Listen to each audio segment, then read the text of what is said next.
Bueno, bienvenidos a una nueva edición del Rompepelotas de Siempre, que hace los tutoriales en volantes de siempre que te hacen querer pegar un corchazo o al menos cortarte las venas con una galletita. Esta vez les traigo un tutorial sobre cómo hacer grafiquitas en Scilab. ¿Tá? Bueno, vamos a empezar viendo algunas pautas generales para hacer gráficas. Estoy asumiendo que vieron el tutorial anterior de cómo instalar Scilab y hacer las operaciones básicas dentro de Scilab, y que también estuvieron con sus docentes, van a ver y hacer operaciones un poco más complejas, cada uno con el docente de su grupo. Pero bueno, les doy algunos lineamientos generales acá de cómo plotear, básicamente. ¿Tá? Primero, nosotros queremos hacer figuras. ¿Qué sería una figura? Es un conjunto, acá les muestro en una presentación que vamos a subir a EVA, o una similar. Es un conjunto autocontenido que tiene dos componentes. Por un lado está una gráfica, que es una representación visual de los datos, que tiene datos numéricos representados, y un pie de figura que tiene un texto que explica la gráfica, que te habilita a ver la gráfica y entender qué es lo que se está mostrando ahí, que a veces solo con el nombre de los ejes no alcanza. ¿No? Bueno, ¿por qué es importante? Porque es una de las, por ejemplo, en un artículo científico, en un reporte o en cualquier trabajo científico, es la parte, digamos que la esencia del trabajo está representada ahí, en las gráficas. ¿Tá? Luego, el cuerpo del texto, por ejemplo, cuando uno hace un informe, un reporte, un artículo, o incluso un libro, está centrado en justificar, explicar, analizar las figuras en profundidad. ¿Tá? Y bueno, la principal ventaja que tiene una figura, una gráfica sobre, por ejemplo, una tabla de datos, que puede representar, tener la misma información, es que la figura, al ser la gráfica es una representación visual, les permite ver, por ejemplo, una tendencia, ver qué está pasando. Digamos que tiene una narrativa contenida. En cambio, una tabla de datos, te agarras un pedo bárbaro, es un conjunto de números, una matriz ahí que yo qué sé, es muy difícil leer, salvo que sean muy pocos datos. Entonces, cuando uno tiene muy pocos datos, ahí sí puede presentar una tabla. No sé, si tenés 4 datos, capaz que te conviene representar una tabla. Ahora, ya si tenés más, es mucho más valioso y te da mucho más información una figura, una gráfica en sí.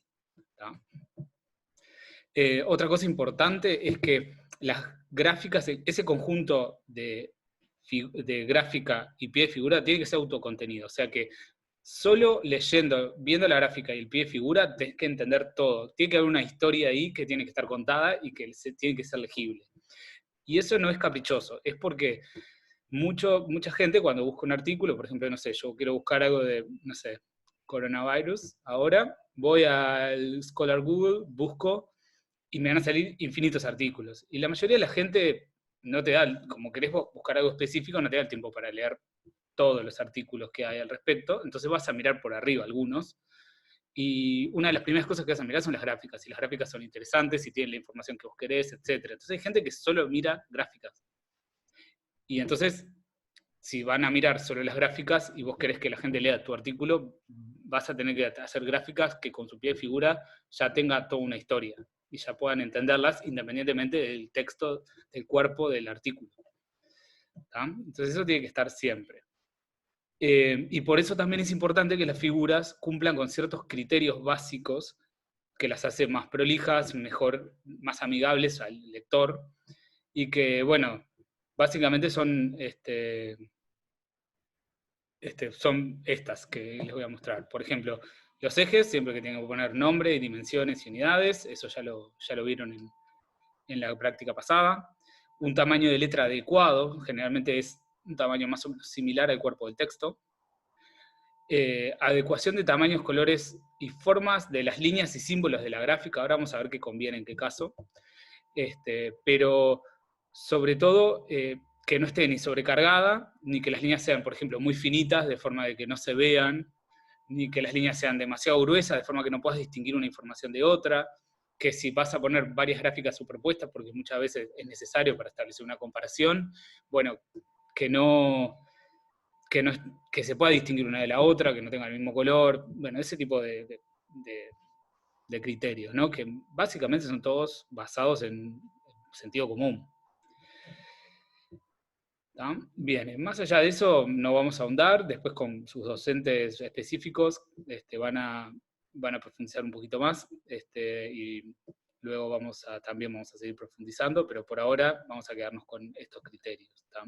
Después hay otro criterio que es siempre tratar de ahorrar la mayor cantidad de tinta posible, es decir, no poner líneas que estén al pedo, no poner líneas que las sobrecarguen, que hagan difíciles de ver y distinguir la gráfica. Por ejemplo, si vos necesitas 4 números en el eje X, 4 ticks, rayitas, y con eso representás bien los datos porque querés mostrar algo más cualitativo, no pongas 800 millones de rayitas, por ejemplo.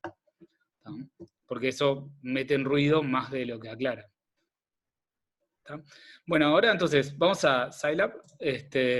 Voy a hacer una gráfica tonta de datos de coronavirus que ustedes, estos datos los van a poder bajar cuando lleguemos a esta parte del EVA, del curso, y van a tener estos dos archivos que están acá, el que dice taller 1, COVID-19, deaths, y el de cases. Cada uno tiene, para un montón de países, tiene, por ejemplo, el de cases es una matriz que en cada columna tiene el número de casos detectados por día de coronavirus para distintos días, eso es bajar en las filas, y para distintos países en distintas columnas. Ahora, ¿cómo se lee eso? Eso van a verlo en un instructivo.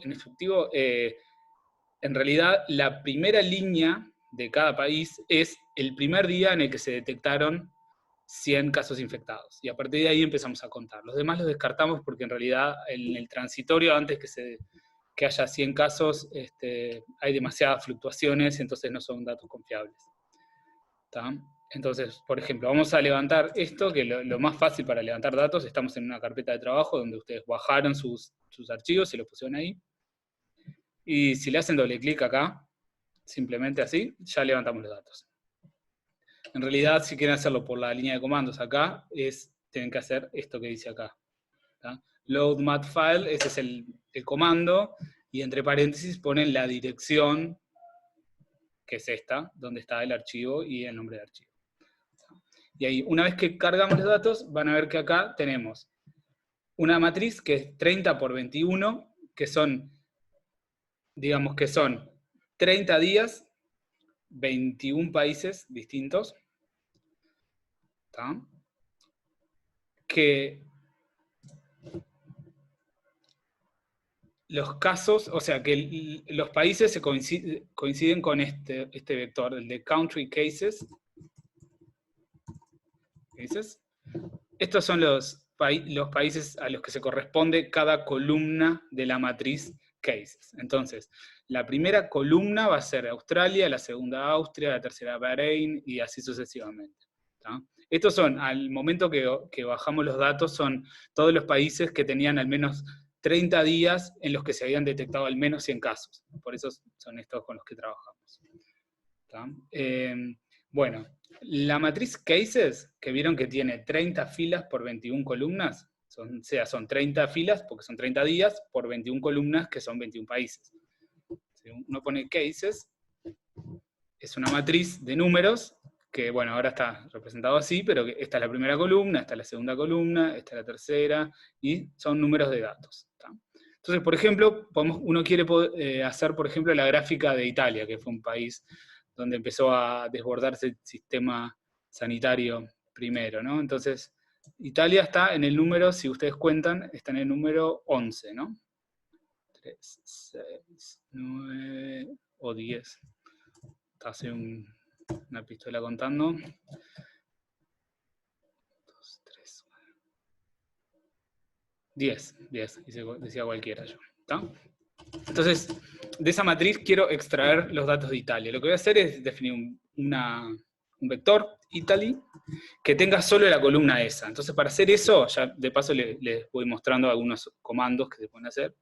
Defino un vector que sea Italy, que tenga cases, que es esa matriz 30 por 21, y yo quiero seleccionar todas las filas, porque quiero todos los días, de la columna 10, de la columna 10 que es Italia.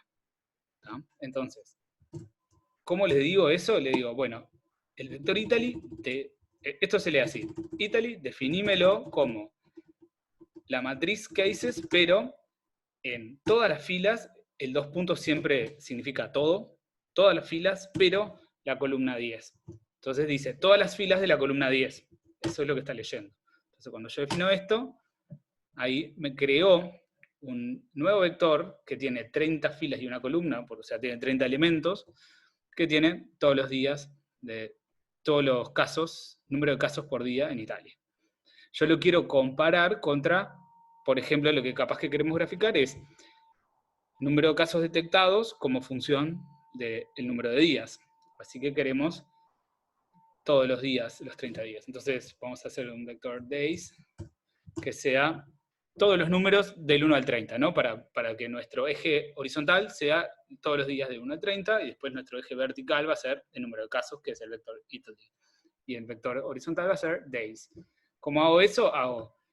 ¿Cómo le decimos a Scilab que haga un vector con todos los números naturales o enteros del 1 al 30? Bueno, 1, 2 puntos, 30. Esto lo lee como haceme un vector con todos los números naturales de 1 a 30. Si hacemos así, tenemos todos los números de 1 a 30. Entonces ahora ya tenemos nuestro eje horizontal y nuestro eje vertical. Para graficar, usamos el comando plot. Vamos a graficar el número de días, como days, como eje horizontal, y el número de casos, que lo teníamos en el vector Italy, como eje vertical. Y ahí tenemos nuestra gráfica. ¿Tá? Pero nuestra gráfica quedó así pelada. Que la vamos a tener que tunear porque esta gráfica así no nos sirve a nada. Y ahora le vamos a hacer todo el tuning. Pero primero les quiero mostrar que podemos graficar. Acá me dice un warning que, claro, un vector lo define como fila y otro como columna y quiere que los dos sean de la misma, los dos filas o las dos columnas. Entonces tuvo que transponer uno. A eso no pasa nada. Bueno, lo que le quería mostrar es que esta gráfica la podemos guardar. Entonces, podemos guardarla de varias formas. Primero podemos poner File, Save, y ahí le ponemos un nombre cualquiera. No sé, prueba tutorial. Y nos queda, si vemos por acá, prueba tutorial.ssg, que es el archivo interno de figuras de Scilab. Si nosotros después levantamos este prueba tutorial, nos va a levantar esta gráfica, no los datos, pero sí la gráfica, y la vamos a poder seguir editando la gráfica. ¿Tá? Esa es la ventaja. Otra forma es exportarla. Otra forma de guardar. Exportar, podemos export to, y ahí lo podemos guardar ya directamente como imagen. La ventaja es que lo guardas como imagen y ya lo puedes poner no sé, en informe o en algo. La desventaja es que una vez que lo guardaste como imagen, si no lo guardas aparte como .cse, SCE, no se puede editar más. ¿tá? Generalmente lo que conviene es hacer las dos cosas, guardarlo como .sce, que esa lo podemos volver a levantar con Scilab, y guardarlo como imagen a la hora para ponerla como informe. El formato que les recomiendo igual es que usen es el PDF siempre. ¿Por qué? No sé. Porque PDF guarda vectorizado. ¿tá? Podemos confirmar acá. Se nos va a guardar. Bueno, puede demorar un poco, pero se va a guardar. ¿tá? Vectorizado significa que cuando levantamos en... No sé, vamos a levantar una cualquiera. Un segundo.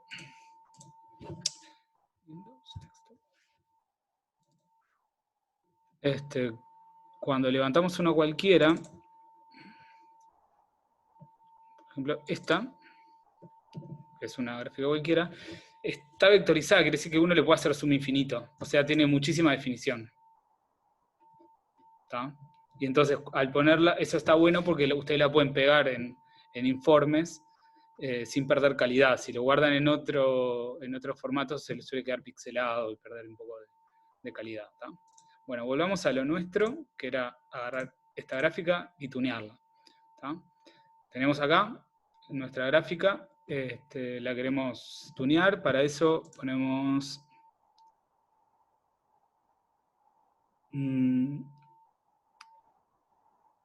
Edit Figure Properties. Siempre me olvido cómo funciona esta pistola. Bien, y ahí se nos abre una ventanita que es el editor de figura, que nos va a permitir hacerle cosas a la gráfica. Vamos a ponerlo acá, nos ponemos acá. Primero, lo que queremos hacer, para que no estoy tapando la gráfica con mi cara, básicamente. Lo primero que vamos a querer hacer es ponerle nombres a los ejes. Entonces, eso simplemente vamos a ejes acá. Bueno, ponemos access y ahí acá le podemos poner un texto que sea, por ejemplo, vamos a poner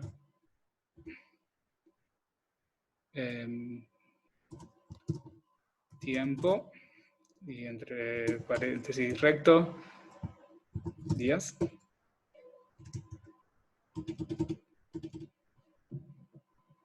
Y cuando vieron que queda acá, le vamos a tener que cambiar un poquito el formato, porque esto está muy chiquito, seguro que no se va a leer nada, no se va a entender un pedo, así que vamos en font size, y acá lo vamos agrandando, ¿vieron?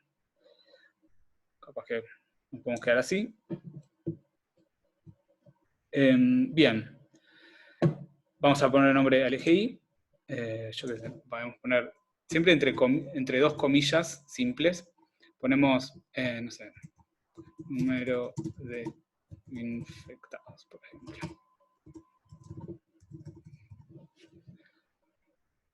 O casos detectados, ponemos casos. Porque el número de infectados en realidad no sabemos cuál es. Simplemente son los casos detectados de los tests que se hicieron. Bueno, cuando cambiamos un poco, no sé por qué no quedó. Porque se me borraron las comillas. Ahí quedó, pero está chiquito. Vamos a volver a agrandarle, ponerle, generalmente, el tamaño de letra en los dos ejes tiene que coincidir. Bueno, más o menos. Bien, y así le ponemos nombres a los ejes.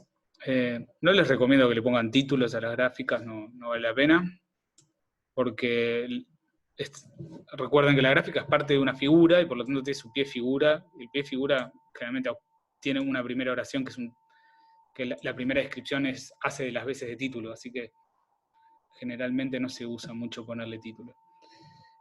Lo que sí, bueno, lo que vamos a querer cambiar también es el tamaño de los tics. Vieron que los numeritos estos están bastante chiquitos y cuando uno los quiera poner en un informe no se van a entender nada. Así que eso vamos a hacerlo. No me acuerdo dónde es por acá. Access Option. Acá podríamos activar una grilla si queremos, pero no.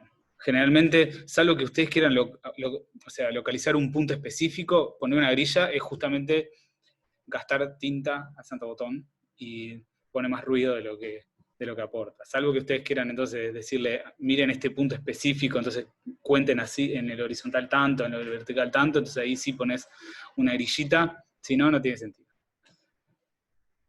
En Style creo que era, o en Aspect, una de esas.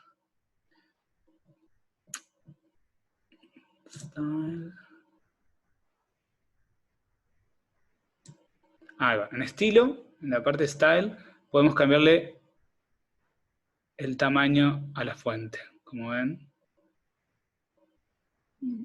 Capaz que conviene ponerlo más o menos del tamaño parecido al nombre de los ejes. Capaz que acá son muchos tics, eso vamos a ver después cómo cambiarlo.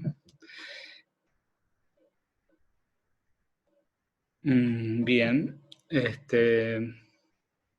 Podríamos cambiar los colores y todas esas cosas, pero por ahora vamos a sacarlo en blanco y negro porque está prolijo así. Podríamos cambiar fondo, un montón de cosas. Ustedes jueguen acá que van a ver que se puede hacer muchas cosas. ¿Tá? Y luego, ¿qué más queremos? Bueno, lo otro que podemos querer cambiar son los numeritos que hay acá. En este caso, por ejemplo, está bastante bien definido, bastante bien distribuido. Lo que sí, a mí me parece que están sobrando todos estos subticks.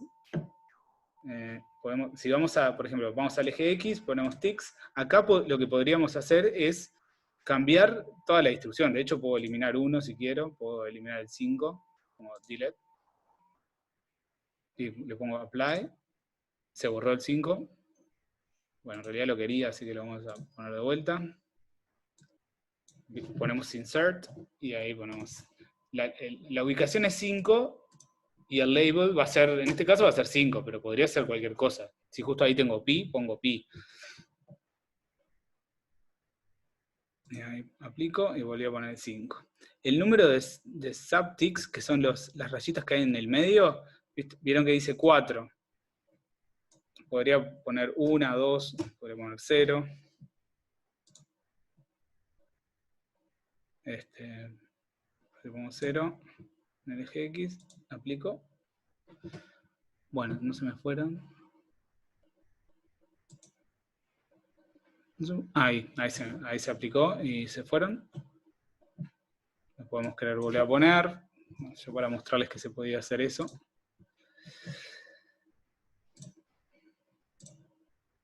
Y acá tenemos los números de casos, 7000, 6000.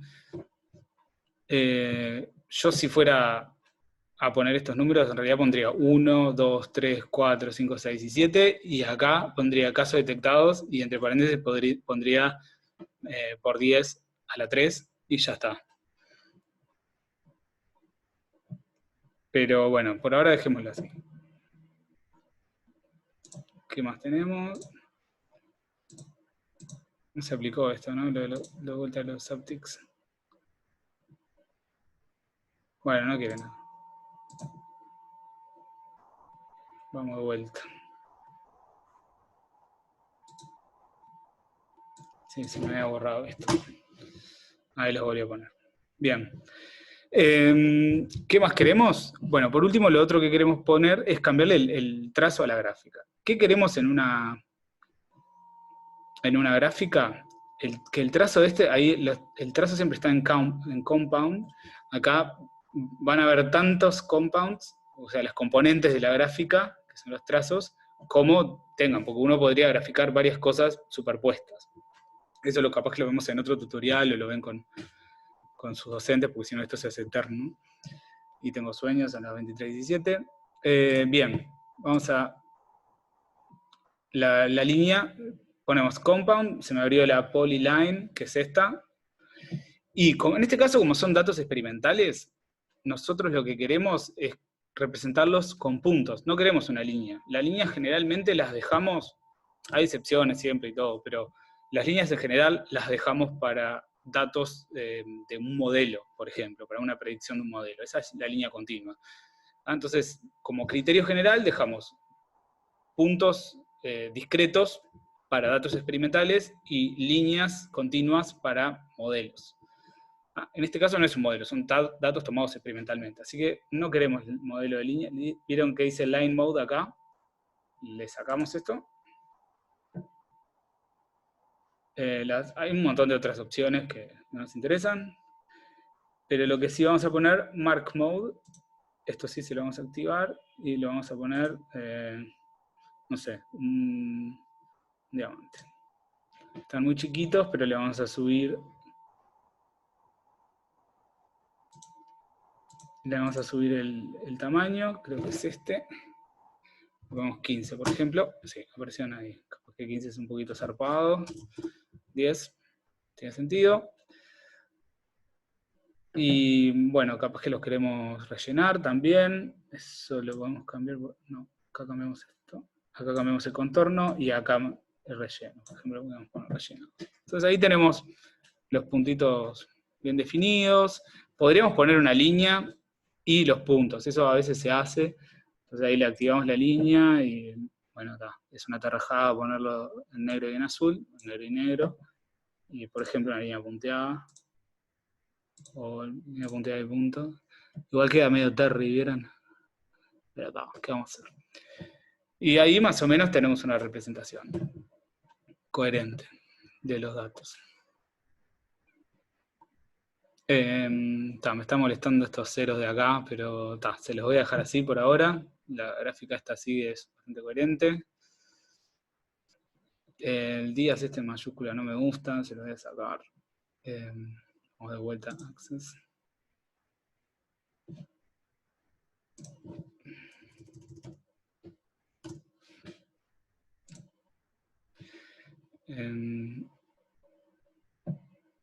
Bueno, incluso le podemos poner un número de días, es lo mismo. Y bueno, más o menos así se hace una gráfica. Entonces ahora queremos guardarla, no se olviden de guardar una vez que la tunean toda. Bueno, si quieren, yo le sacaría estos ceros y le pondría casos detectados y acá pondría por 10 a la 3. Entre paréntesis recto, a mí me gusta, pero hay gente que usa el curvo también. Pero no me dan las bolas ahora, así que háganlo ustedes. Pero bueno, File, Save, y siempre lo vamos a sobreescribirla arriba de esa. Y File, Export to, y vamos a poner PDF, y ya está. Reemplazar el archivo que existe, sí. Vieron que acá tienen unas opciones, pongan Portrait, porque si no se las ponen estiradas. Confirmar. Porque está levantada por el Acrobat. Pero no importa, ahí se los va a dejar hacer. Bueno, así hacen una gráfica y le ponen criterios coherentes. Ustedes pueden jugar acá que tienen un montón de otras opciones, pero estas son las opciones básicas y con esto ya van a poder hacer una gráfica coherente y que no los echemos del curso, básicamente. Bueno, espero no haberlos embolado mucho. Nos vemos la próxima y